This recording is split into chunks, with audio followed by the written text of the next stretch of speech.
इस संसार में ऐसा एक भी व्यक्ति नहीं जिसे कोई टेंशन नहीं। जिन लोगों ने जन्म लिया है मनुष्य योनि में जो आ गए हैं, एक चिंता जाएगी दूसरी चिंता आएगी, एक चिंता जाएगी दूसरी चिंता आ जाएगी, और मरने वाले हों तो उस समय भी चिंता लगी रहती है।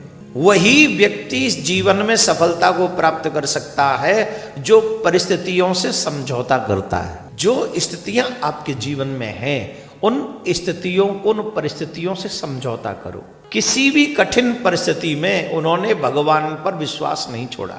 सच यह है जब तक तुम्हारी इच्छाएं बनी रहेंगी तब तक चिंता बनी रहेगी। इन चिंताओं से समझौता करो। एक बात ध्यान से समझ लीजिए, इस संसार में ऐसा एक भी व्यक्ति नहीं जिसे कोई टेंशन नहीं। मां पार्वती ने पूछा कि बाबा ये संसार में सब लोग टेंशन में क्यों रहते, इतना चिंता क्यों करते, इतनी चिंता क्यों?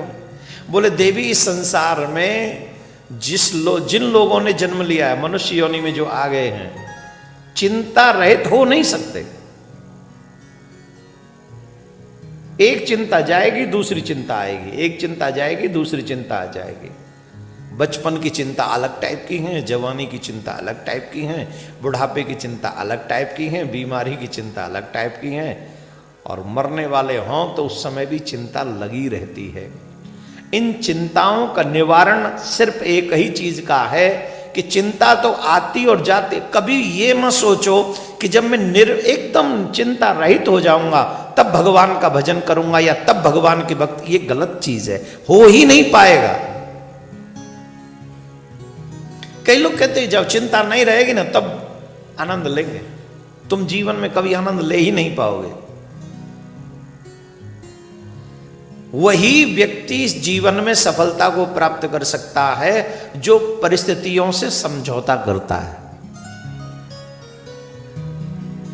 तुम्हारे जीवन में जो परिस्थितियां हैं उनको भगवान की मर्जी समझकर उन्हें स्वीकार करो, और उन्हें स्वीकार करके उन्हीं में अब बताइए, नरसिंह जी के जीवन में चिंता नहीं थी। पत्नी चली गई, बेटा चला गया, अब इससे बड़ी चिंता क्या होगी? बात वरना है, इतनी बड़ी चिट्ठी आ गई, कितनी चिंता होगी। मीराबाई को चिंता नहीं थी, जब तक जी लोग पिंच करते रहे, भक्ति करने ही नहीं दी। आखिरकार घर छोड़ के गई कि नहीं गई?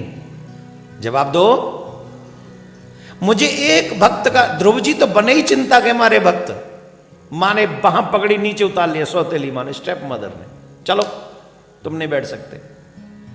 इतनी कथाएं सुनने के बाद अगर हमारा विवेक जागृत ना हो तो फिर इसको क्या कहेंगे? हम तो एक बात कहते हैं, जो स्थितियां आपके जीवन में हैं उन स्थितियों को, उन परिस्थितियों से समझौता करो। उन्हें साहस के साथ उनका सामना करो, और किसी भी कठिन परिस्थिति में भगवान का चिंतन मत छोड़ो। यही न किया हमारे भक्तों ने, हमसे पूर्व के भक्तों ने क्या किया? किसी भी कठिन परिस्थिति में उन्होंने भगवान पर विश्वास नहीं छोड़ा, उन्होंने भगवान के चिंतन को नहीं छोड़ा।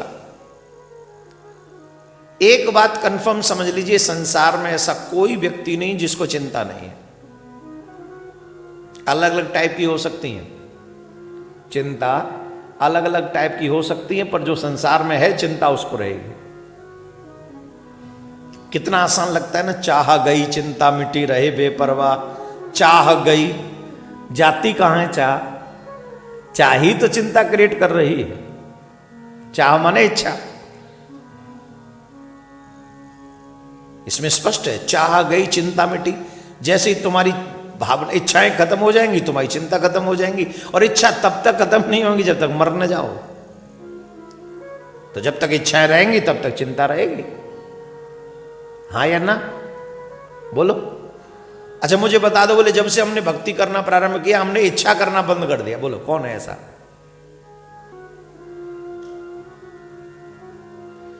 सच यह है जब तक तुम्हारी इच्छाएं बनी रहेंगी तब तक चिंता बनी रहेगी।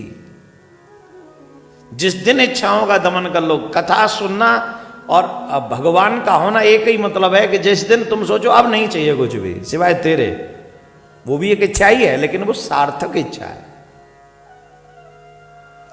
इसलिए ये तो सोचो ही मत, जब सारी चिंताएं समाप्त हो जाएंगी तब भक्ति करेंगे, तब कथा सुनेंगे, तब भजन करेंगे, तब भगवान को पाने का प्रयास करेंगे। ये कभी संभव नहीं होगा, कभी भी नहीं।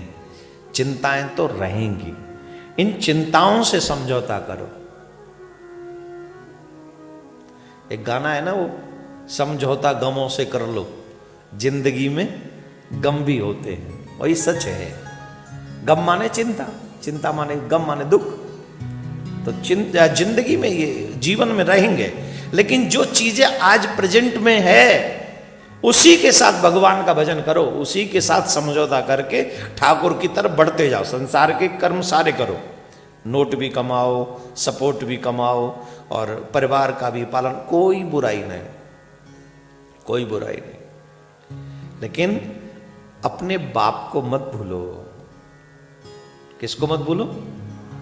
कल मैं डीडी न्यूज़ पे था, 5 बजे से 6 बजे तक न्यूज़ चैनल पे था।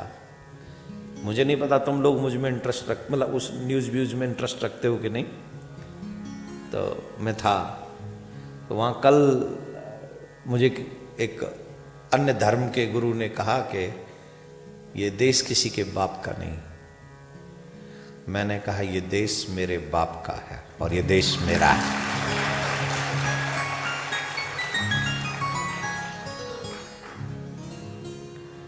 ये देश मेरा है, मेरे बाप का है। भारत मेरी माँ है, भारत माता मेरी माँ है। जिनको नहीं लगता कि किसी का है, वो किसी के बाप का है, वो कुछ और तलाश है। ये मेरे बाप का है, क्योंकि मेरा बाप कृष्ण है। अरे कृष्ण के बिना ये पूरी भूमंडल संभव ही नहीं है।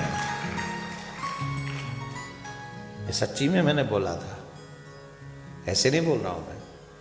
और यही चीज हम सबको समझनी चाहिए कि श्री कृष्ण हमारे पिता हैं। अब हमारी चिंता करे तो वो करे, हम इसकी चिंता क्यों करें? और चिंताएं तब तक नहीं मिटेंगी जब तक जीवन रहेगा। अगर उन चिंताओं को मिटाना है तो एक ही काम है कि चिंतन बढ़ा दो। जिसका चिंतन बढ़ गया उसका चकाचक हो जाएगा। तो वो कैसे हैं? बोले वो आनंद स्वरूप है। भगवान कैसे हैं? आनंद स्वरूप है। वो सबको आनंद प्रदान करने वाले हैं।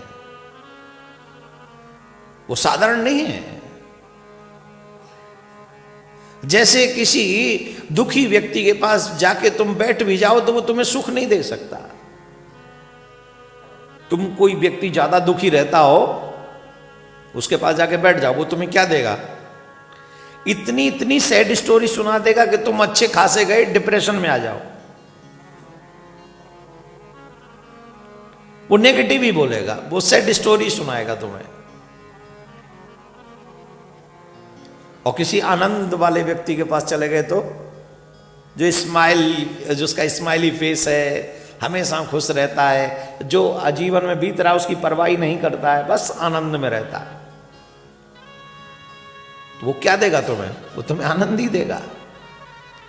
ये संसार जो माया रूप है, ये हमें दुख ही दे सकता है, चिंता ही दे सकता है। परंतु जिसने संसार का निर्माण किया, उस परमात्मा के सानिध्य सत्संग में अगर हम पहुंच जाएं तो हमारी सारी चिंताओं का निवारण होता है। और आनंद का सागर है, इसलिए वो आनंद प्रदान करता है।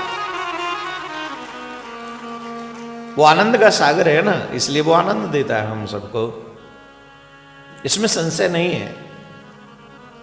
वो सत्य स्वरूप है। अच्छा, एक और बात समझ ले, जिसके जीवन में असत्य है वो दुखी ज्यादा है। दुखी तो वो भी है जो सत्य बोलता है, क्योंकि उसके पास में संसाधन इकट्ठे कम हो पाते हैं। लेकिन उनसे ज्यादा सुखी है जो असत्य बहुत बोलते हैं। भगवान कौन है? बोले सत्यात्मकम त्वाम शरणम प्रपन्नः सत्यम परम धीमहि। आदि मध्य अंत वो सत्य ही है। रामायण कहती है धर्म न दूसर सत्य समाना, आगम निगम पुराण बखाना। निगम कहते वेद को, इस संसार में सबसे बड़ा धर्म अगर कोई है तो सत्य। वेद कहते सत्यम ब्रुवात प्रियम ब्रुवात,